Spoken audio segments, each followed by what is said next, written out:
இறை அன்புக்குரியவர்களே, இனிதான பாஸ்கா காலத்தின் 3ஆம் வார இறைவார்த்தையின் விடியல் தரும் வெளிச்சத்திற்கு அன்புடன் அழைக்கின்றேன்.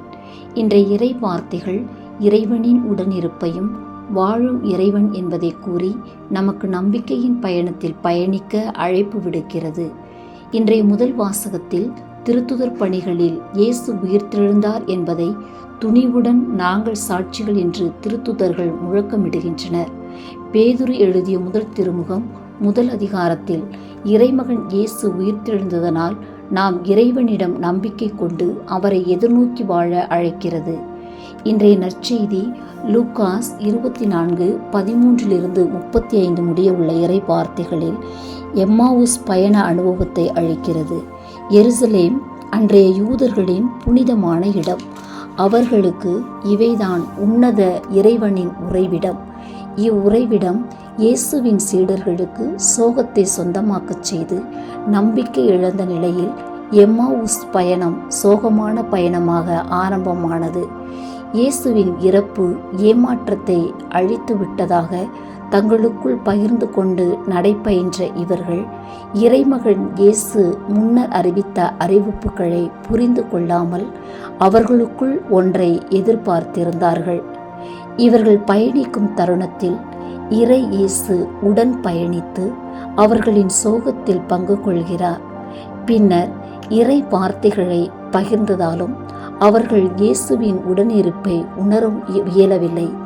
ஆனால் அவர்களோடு தங்கி அப்பத்தை பிட்கையில் இயேசுவை அடையாளம் கண்டு கொள்கின்றனர்.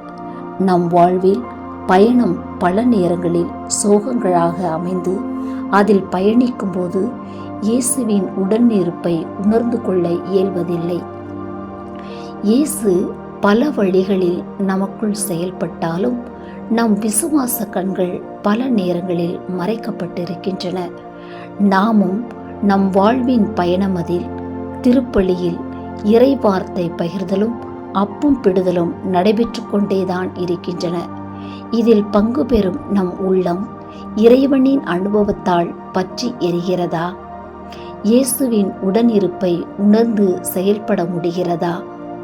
அன்புக்குரியவர்களே, சோகத்தில் தொடங்கிய எம்மாவுசு பயணம் இயேசுவை அடையாளம் கண்டு எருசலேம் சென்று அவற்றை மற்ற சீடர்களுக்கு இயேசுவை கண்டோம் என்ற மகிழ்ச்சியின் பயணமாக மாறியது.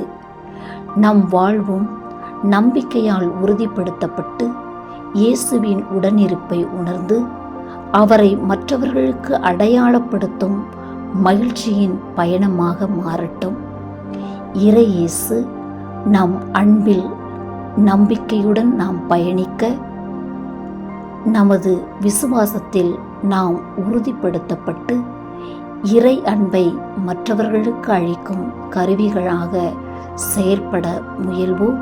இறைவன் நம்மை ஆசீர்வதித்து வழிநடத்துவாராக. அல்லேலூயா.